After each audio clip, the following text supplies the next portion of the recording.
Hi, ಎಲ್ರಿಗೂ ನಮಸ್ಕಾರ. ನಾನು ಆ್ಯಕ್ಚುಲಿ ಫಸ್ಟ್ ಟೈಮ್ ಈ ನಂಜನಗೂಡು ರಥೋತ್ಸವ ನೋಡಿರೋದು. ಬಟ್ ನಂಜುಂಡೇಶ್ವರ ನಮ್ಮ ಮನೆ ದೇವರು ತುಂಬ ಸಲ ಅನ್ಕೊತಾ ಇದೆ ಬರಬೇಕಂತ. ಬಟ್ ಈ ಸಲ 5 ಗಂಟೆಗೆ ಬಂದು ನಂಜುಂಡೇಶ್ವರ ದರ್ಶನ ಮಾಡಲಿಕ್ಕೆ ತುಂಬಾ ಖುಷಿ ಆಯಿತು. ಇದನ್ನು ದಕ್ಷಿಣ ಕಾಶಿ ಅಂತಲೂ ಕೂಡ ಕರೀತಾರೆ. ಆ್ಯಂಡ್ ನಮ್ಮ ಕರ್ನಾಟಕದಲ್ಲಿ ಅತಿ ದೊಡ್ಡ ದೇವಾಲಯ ಅಂದರೆ ಈ ನಂಜುಂಡೇಶ್ವರ ಸನ್ನಿಧಿ. ತುಂಬಾ ಪೀಸ್ಫುಲ್ ಆಗಿರುತ್ತೆ, ತುಂಬಾ ಚೆನ್ನಾಗಿರುತ್ತೆ ದೇವಸ್ಥಾನ ಅಂತೂ. ಬಟ್ ಇವಾಗ ದರ್ಶನ ಅಂತೂ ತುಂಬಾ ಇಷ್ಟ ಆಯಿತು. ಆ್ಯಂಡ್ ಇನ್ನೊಂದೇನಂತಂದರೆ, ಕಾಶಿಗೆ ಹೋಗಿ ನಾವು ದರ್ಶನ ಮಾಡಬೇಕಂತ ಏನಿಲ್ಲ, ಇದನ್ನ ದಕ್ಷಿಣ ಕಾಶಿ ಅಂತಾನೂ ಕೂಡ ಕರೀತಾರೆ.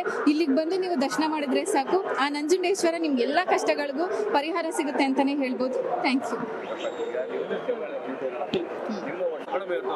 ರಥೋತ್ಸವದಲ್ಲಿ ಭಾಗಿಯಾಗಿದ್ದ ಫಸ್ಟ್ ಟೈಮ್ ಬಂದಿದ್ದೀರಾ, ಹೇಗಿತ್ತು ಅಂತ ರಥೋತ್ಸವ? ಸರ್, ಆ್ಯಕ್ಚುಲಿ ಹೇಳ್ಬೇಕಂದ್ರೆ ತುಂಬಾ ಖುಷಿ ಆಯಿತು.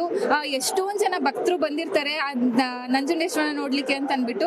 ಅದ್ರಲ್ಲಿ ನಾನು ಒಬ್ಳು ಅದು ಕಣ್ ತುಂಬಿಸ್ಕೊಂಡಿದ್ದು ರಥೋತ್ಸವ ಹೋಗ್ಬೇಕಾದ್ರೆ ತುಂಬಾ ಖುಷಿ ಆಯಿತು.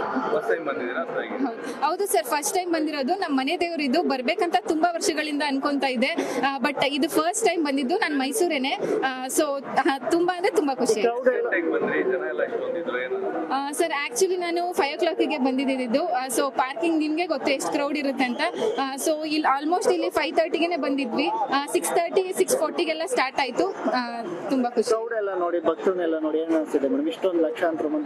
ಹೌದು, ತುಂಬಾ ಕ್ರೌಡ್ ಇದೆ. ಬಟ್ ಪೊಲೀಸರಿಗೆಲ್ಲಾನು ತುಂಬಾ ಆಟ್ಸ್ ಆಫ್ ಅಂತ ಹೇಳ್ಬೇಕು. ಅಷ್ಟು ಕ್ರೌಡ್ ನ ನಿಜವಾಗ್ಲೂ ತುಂಬಾನೇ ಚೆನ್ನಾಗಿ ಮ್ಯಾನೇಜ್ ಮಾಡಿದ್ದಾರೆ.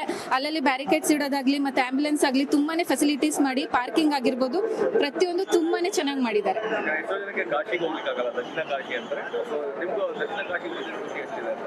ತುಂಬಾನೇ ಖುಷಿ ಆಯ್ತು. ಅದೇ ನಾನು ಹೇಳ್ತೀನಲ್ಲ, ಮೈಸೂರೇನೆ ತುಂಬಾ ಸಲ ಬಂದಿದ್ದೀನಿ.